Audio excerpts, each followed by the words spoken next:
Southwest Water. I'm Fox 4 meteorologist Trent Eric, and today it's going to be absolutely gorgeous. We're going to see plenty of sunshine. Our temperatures get a little bit warmer, and right now you're looking at the camera that sits at the France Eye Care Center there along I-75, and we've got a few high-level clouds exiting the screen there to the right. Our temperatures are continuing to climb. After being in the low 50s, we've added about 10 to that for Harker and areas along Immokalee and Orange Tree, where we're sitting there at 60, and along the Caloosahatchee we are nice and mild as well. Not nearly as cold as where we were at this point yesterday. Even though we were in the upper 40s, we've added 10 to that for Gateway, Buckingham, and Alva. And as you slide along the Caloosahatchee there, Iona's at 60, as is the Cape. Upper 50s for Arcadia, and yesterday you were in the upper 30s. Very cold start.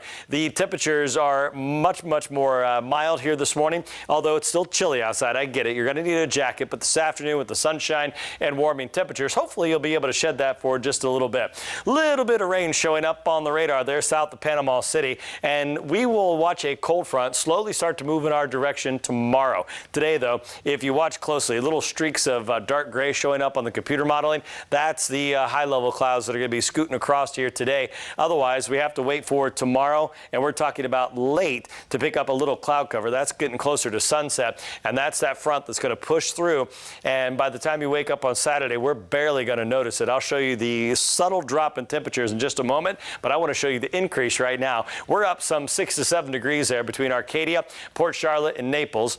And we're going to continue to add to that at least for another day before we settle in until Sunday. One of the differences are today is that the fact that the winds are going to be really light. Remember earlier this week we had that north wind. It was gusting 20 to 22. Our temperatures were only climbing in the upper 60s, and the wind made it feel even colder. Well, today those winds are going to gust only near 10 miles per hour. So again, a very light wind here today, and that's going to help temperatures in the mid to upper 70s. We should get a little bit warmer here inland. You see inland Collier showing up there in the upper 70s to near 80, and then overnight tonight a little bit warmer. Again, still cool in the morning before we get the help of the sunshine, but we should stay in the low 50s southbound, maybe a couple upper 40s there in northern DeSoto and northern Glades County.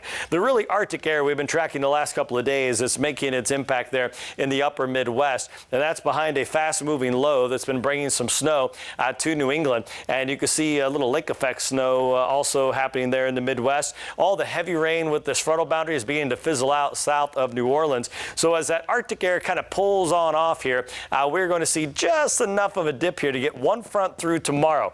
It's temporary, but here comes the ridge building back in. That's going to bring some warmth there on Sunday, but looking long term to next week, another significant dip in the jet stream. That trough should bring some cold air across the eastern half of the U.S. again, so that's something we'll continue to time out and get some more details on for you, but we're still 7+ days out. The front tomorrow, again, is going to bring a little bit of cloud cover. You can see that happening around lunchtime, and as that front moves south, it really begins to fizzle out. I talked about the subtle temperature dip. Well, look at this, 76 to 56, 77 to 52. That's it. It's just going to give us a reinforcing shot of some really nice air to start the weekend. Then the warm-up comes, and then we're going to be in the low 80s to at least Wednesday of next week.